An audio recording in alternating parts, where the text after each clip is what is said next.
Hey. Oh.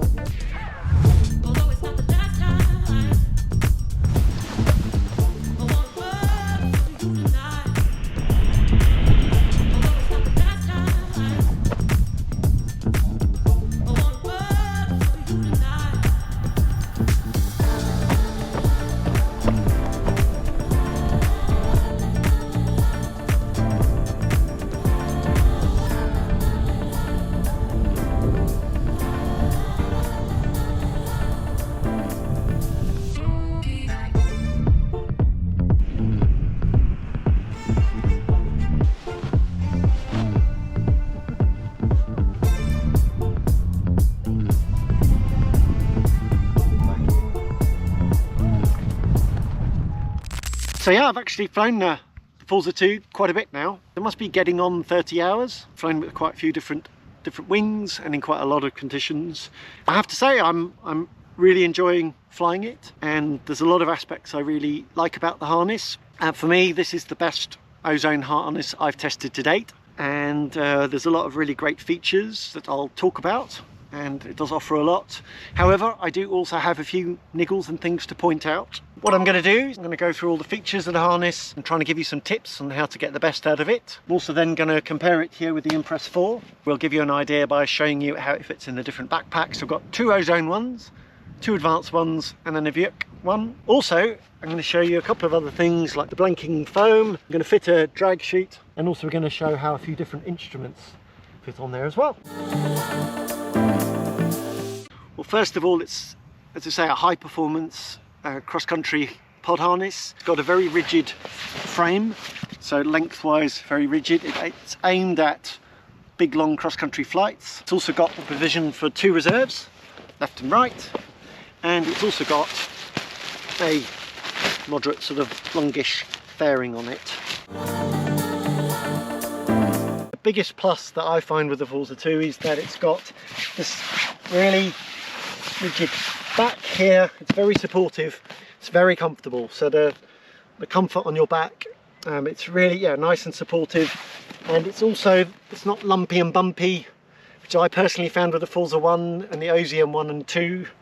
I didn't find that it had a good comfort across my back. I had pressure points and things like that, and I'm really pleased to say with the Forza 2, the comfort on the back and around the hips and the bottom there and around your sides is really, really good. I think that's where you get the part for really long cross-country flights. I think the comfort is really, really high.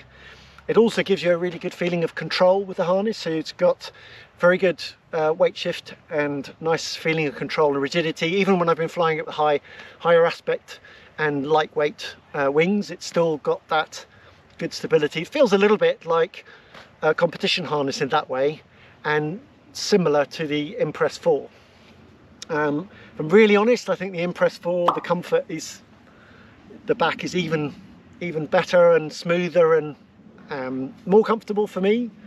So it'd be interesting to hear pilots who've flown both. What do you think? What's your findings? But I am really impressed with it. I think it's got very high comfort and very nice handling, and yeah, really good control and weight shift.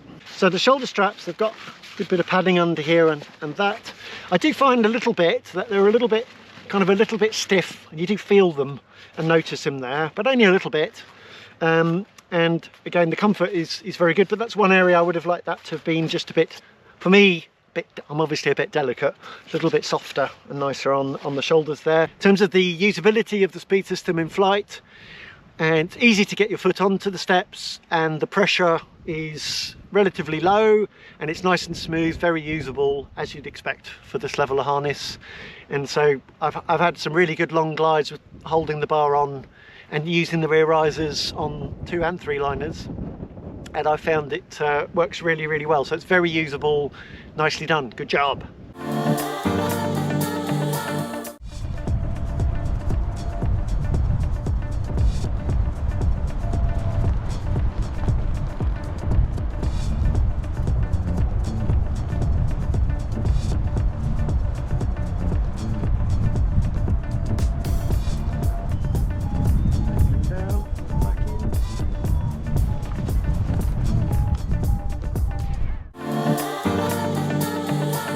So the fairing they make out of lightweight material, even on this kind of more heavyweight harness, because it fills up with air, and if that's heavy, it's gonna inflate slower and have more weight to sustain. And that's filled up with air purely from this one inlet on this side here. So and there's quite a, what I do really like is there's a very firm foam. Some intakes on some harnesses do get squished, but again, the idea of this is all very robust. Compared to some, it's a little slow to inflate. I think it's because it's only got an entry on the one side, on the right hand side, and depends on how the airflow is. But generally, you've noticed, Nancy said she's watching me taking off and fly off, and said it takes around 10, 15, 20 seconds for it to properly inflate. Then once it has inflated, it sits very nicely and does have a good shape. This whole section here, there's 2 zips, and you can actually, this actually gets you to access into the storage at the back, which we'll look at now as well. But if you carry on undoing the zip all the way around, the zips just go and sort of end, and that's if you want to take the whole tail fairing off, so this is replaceable, then you can do that. That shows you an idea of the storage. You can, one thing about this which is unusual, it opens very wide, so it's very easy to get your stuff in there. Ozone standard backpack, the medium size, which is 140.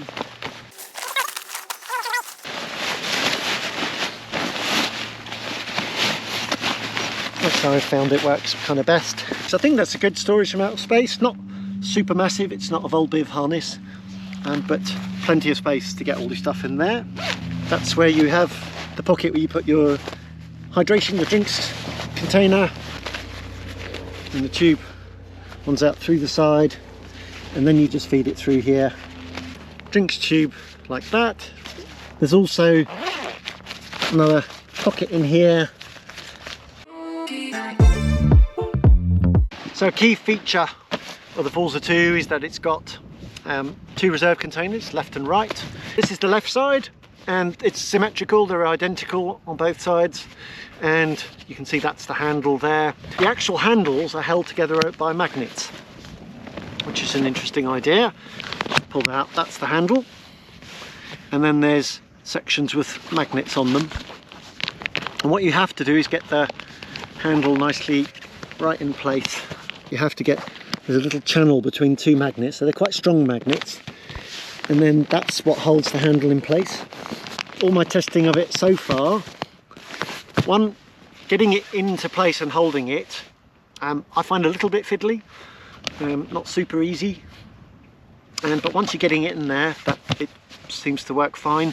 The one thing I have noticed is quite frequently I've taken the harness out of the bag and found that section is like that. I don't think there's a danger of an accidental deployment like that, but it's kind of like, I found I had to tuck that back in. Top section is held by the usual kind of little, that white cord loop that goes with a nylon rod going through, and this red section's important, that's the last one of the rod, and then it goes to a little hole tucked away there. The system is then held, as quite often with a lot, there is zips running up here, and there's also a zip running down the bottom to here, like that. And I have to say that I've a few times now noticed, I've come to look at the harness and I've noticed the zip sort of coming apart a little bit. In fact, we just did it up a moment ago before we were filming. And the same here, these, I've noticed these. It's just, I think it's the way the harness sits, it kind of pulls down there a bit. It doesn't seem like there's a risk of the reserve coming out, but it just means it's a bit open, so what you do is, so when that happens, if you just run the zip back down. What is really good is from the deployment point of view, pulling the handle, the doors open, the bomb bay doors open really wide, and pulling the reserve out is really easy because it's a nice big wide opening.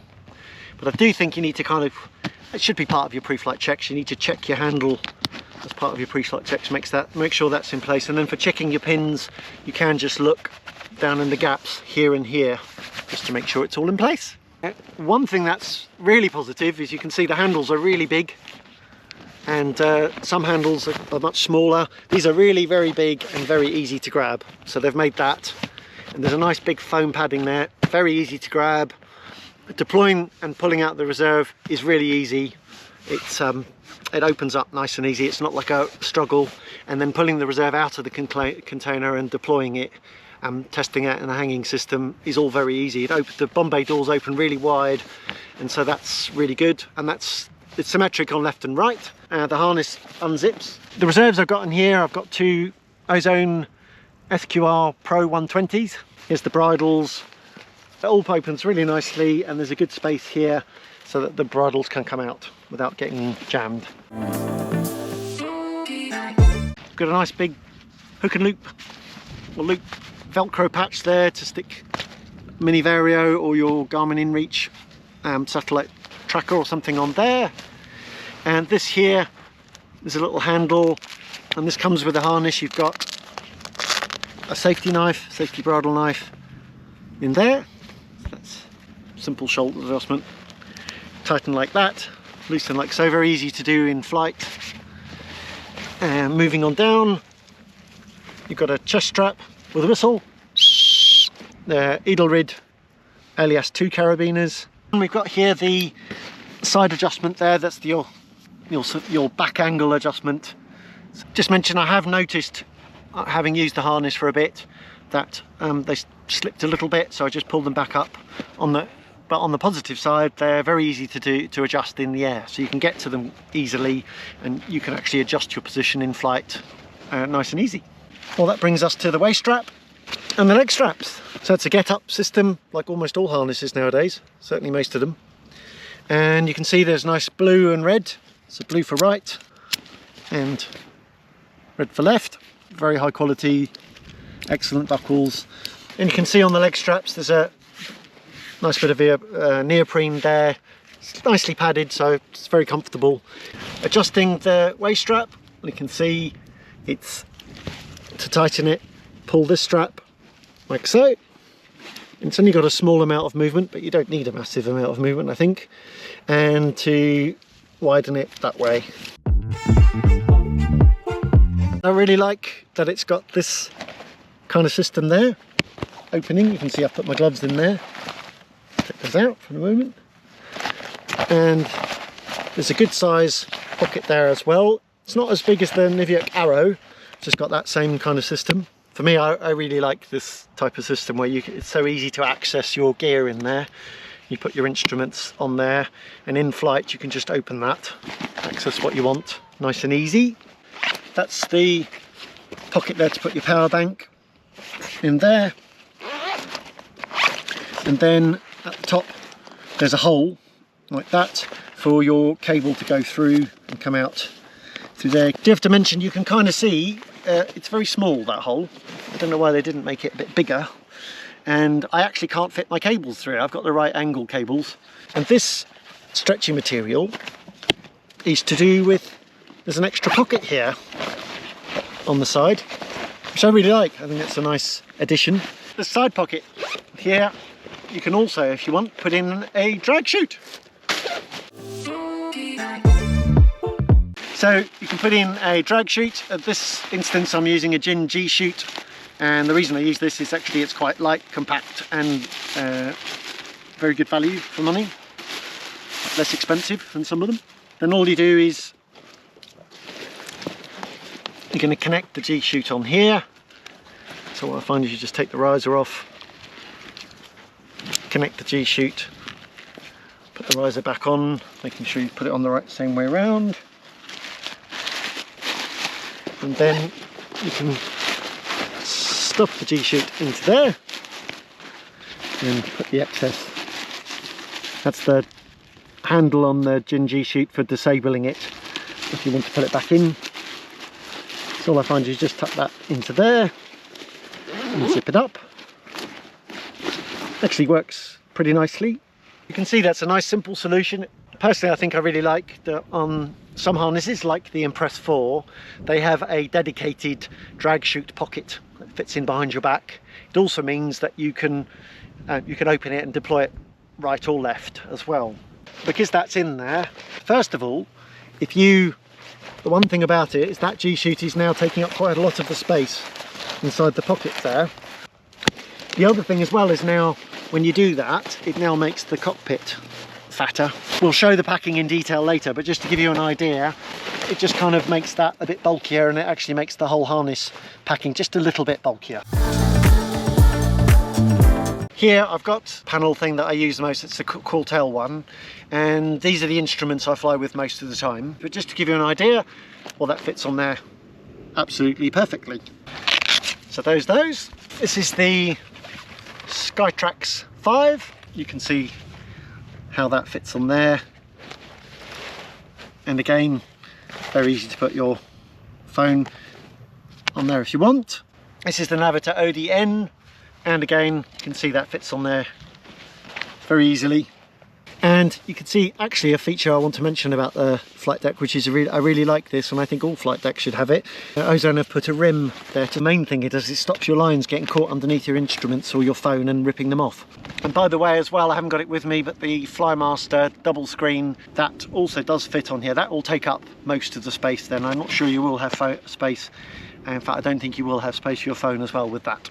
So here you can see this is very similar to the Supair cockpits. They've added these nice little lanyardy bits which you can attach to your instruments, and that means that if you want, you can very quickly clip them on rather than having to lanyard put them through a loop each time. Really important point, I do think it's essential to do up this clip that goes to the waist strap. When I've forgotten to do it, which has been a few times, panel then just does go down below the waist strap a little bit, so it is important to do that strap up. A nice design here with this is that the panel folds down nice and flat for packing, so it takes up less volume. So that's an improvement, say, over the Niviuk Arrow, which I've mentioned about that. That sits rigid and then gets squished a bit, so that's nice that design is there. The new Lightness 4 from Advance also has a similar kind of panel with a opening like that, and also folds flat, so that's good. One thing I really do like about the Forza 2 is there's lots of pockets. So here on the side you have, and they're good sizes too, so here we have pockets there. That's the left side pocket, looks like so. An interesting idea, they've kind of stitched it shut almost half of the way, and then there's magnets to hold it like that. It does work really well, so you can get your stuff in there pretty easy and it doesn't tend to fall out, so that's nicely designed. On the left hand side you also have this extra pocket, which is kind of slightly in the it's the left side of the Speedbag, and there's another pocket here which is also very useful, and that's, you can see it goes like that. That's the kind of, to give you an idea of the size of it, it's kind of, yeah, a narrow rectangular shape, but it is very useful. And there isn't the same pocket on the other side, but there is the side pocket, and it's the same, I think it's symmetrical side pocket there. And as you'll see as well, I've chosen to put in there, that's the tree rescue kit that comes with the Forza 2, that is included. So there's a carabiner with the bridle. It's not the super lightweight, which doesn't make sense with this harness, and it's not like the heavy duty 7mm neoprene or something they had on the Forza 1, which weighed as much as the harness. So this is really good, and it's nicely durable, and I think it's really optimum. You can see there's a magnet here, so those are the magnets for helping it hold closed. We'll move down to the nose cone. So the nose cone, it's just ripstop material with an inflatable cone. There's no pocket, so they've not decided to put any storage in there. First of all, you can see you've got some relatively simple adjustment on the Forza 2. Some Speedbags will have connections at the bottom and the top, and then sometimes there's 2 or 3 adjustments per side. There's just one adjustment per side on the Speedbag, which makes the adjustment simpler, but it also means you don't have a sort of, you don't adjust your sort of toe to heel angle. So it does mean it's simpler to set up and adjust because you've just got that one strap.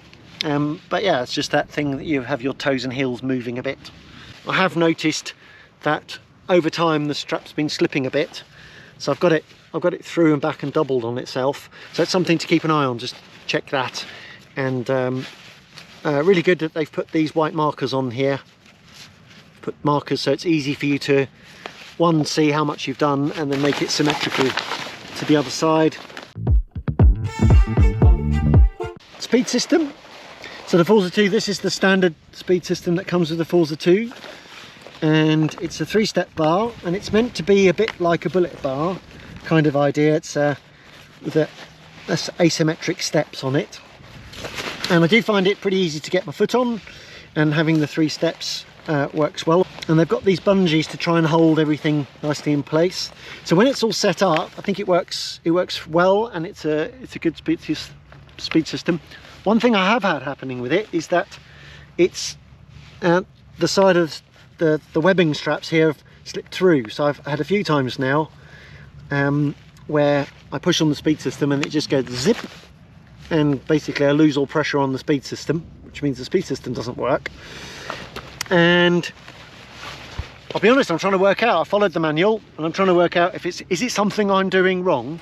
Have a look. For you out there, I've got it through and doubled round on itself. And does anyone else had the same thing happening with their Forza 2? I've had a couple of Forza 2 pilots comment to me that they've removed the speed system and put a different speed bar, like the bullet bar itself, or some other speed system. So any other comments from pilots? As of most harnesses nowadays, to get maximum speed bar travel, you see the speed system goes right underneath the seat. In here is the seat plate, which is just a mini seat board, and then that goes in there like so.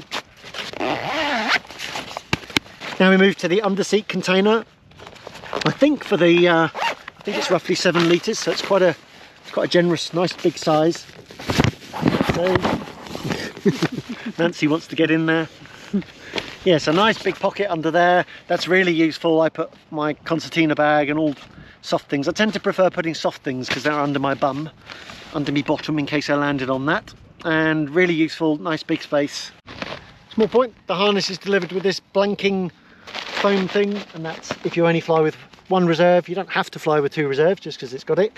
Then if you want to, you can blank off one side or the other, and then it's a symmetric, because they're symmetric on either side. You could put the either side if you're left-handed or right-handed, and that goes in there, and that just then blanks off the side and keeps it in its correct shape.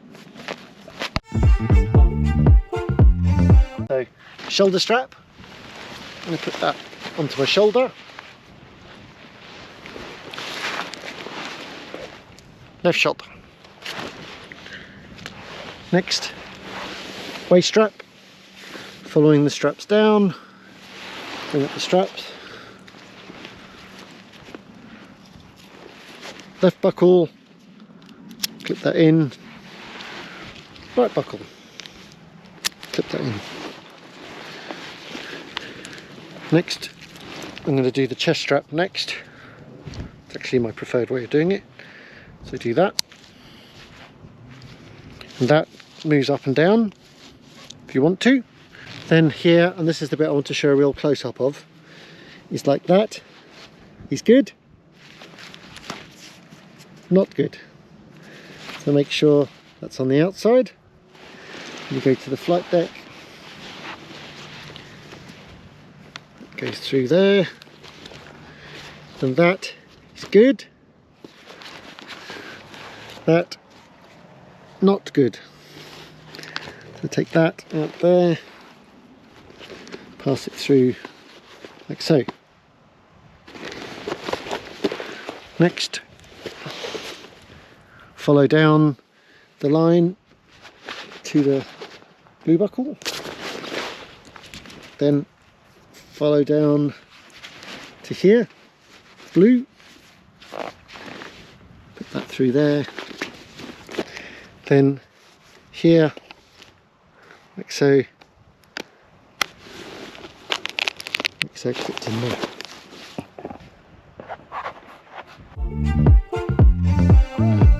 Without a glider attached, first of all, I'm just going to show the idea of packing the harness. Leg straps, what I found is a good idea is you just tuck them inside there like that. Then I think it works best, put the foot plate like so, and then the flight panel like so, and then just as Ozone show squeezing in these sides, quite rigid parts here, and they feel like they're sort of Twin-Tex kind of material or something like that. So I'd be a little cautious of over bending these because you might cause them to crack underneath there eventually. So, but that's the idea, fold them like that, the base like so, and then the bottom part you can fold over like so. That's how to try and make it more compact. You can then fold the fairing like so, and that's roughly the pack you end up with. The Advanced Impress 4, also in size medium. You can see how that folds in a similar kind of way.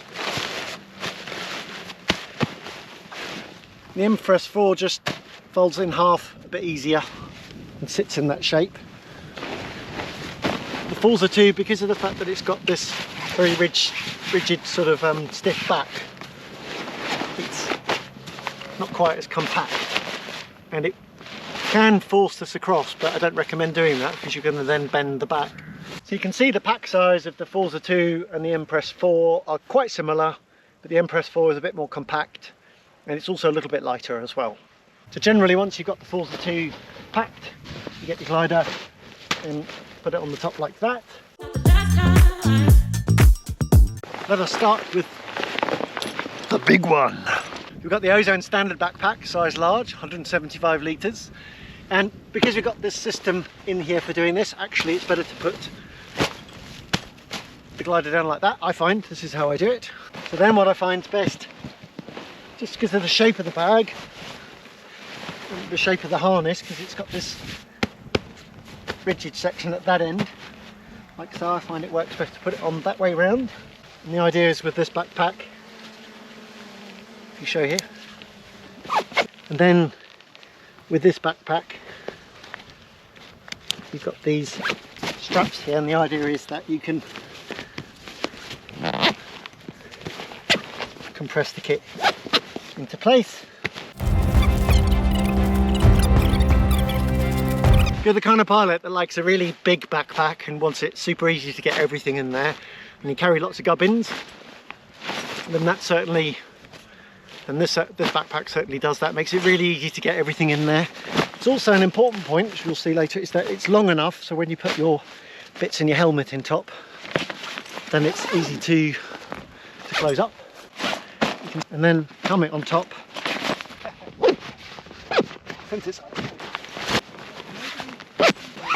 If I pop that on my back, you can see for yourself how it looks and how it fits. Something I do miss from the bag is it doesn't have those loops on the front for you to hold. You can just put your thumbs in like so, or you can grab these, well, just the top sort of tightening straps, which I just always end up with these bags pulling as far as they'll go, because otherwise it hangs off your back a lot, and then you can hold on to those, I found. So now I have the Ozone standard rucksack in size medium. So let's try that. That's Ozone says 140 litres.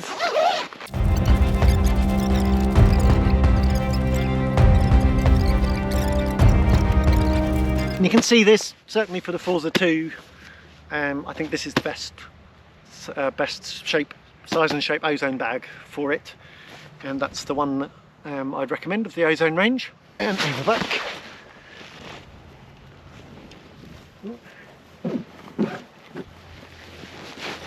That's of the Ozone range, that's the best fitting bag.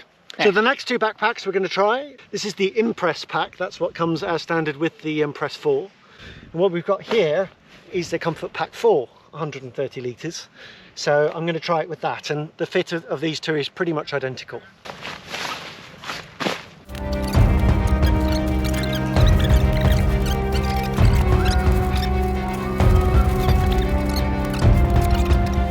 Again, now these backpacks do tend to sit a bit better, but it's still worth doing. Do the compression straps up on the sides a bit. Okay, and then start on my back.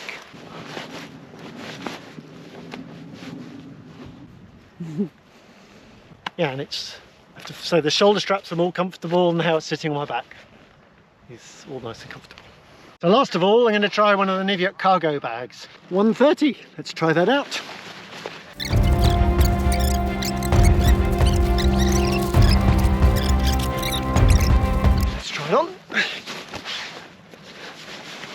Nivea Cargo Pack 130 is fitting the Forza 2 medium really, really well. Very nice. And for me, the cargo backpacks, I think the comfort is very close to as good as the comfort pack. It's pretty close. I think they win a little bit on extra padding and things like that, but they do carry really well. And as I say, I think the comfort pack's just slightly more luxury. My choices for the Forza 2 medium are the number 1 advanced comfort pack for 130, and number 2 choice would be the Nivea Cargo Pack 130. He's aimed at high-level cross-country pilots who are wanting to push their cross-country flying, do long, big distances, and fly for hours and hours and hours. So that's the primary pilots that this harness is clearly aimed for. The handling is not sort of overweight shifty. The position isn't overlaid back. Potentially, this could be a harness that you could even get as a first pod harness. But I think most pilots are going to get it once they've been flying in a standard kind of pod harness and then are upgrading and wanting to go something more high performance. This also could be used in lower level competitions, and I say that now because nowadays in higher level competitions the torpedo, submarine, etc. style harnesses are kind of ubiquitous now. If you want to compete at a high level, you have to fly one of those, really, because the glide advantage they give you. And this kind of harness is going to give you good performance and everything, but it's not the top performance compared to those competition level harnesses with the big torpedo fairings. But of course they're a completely different ball game. They're a next level up.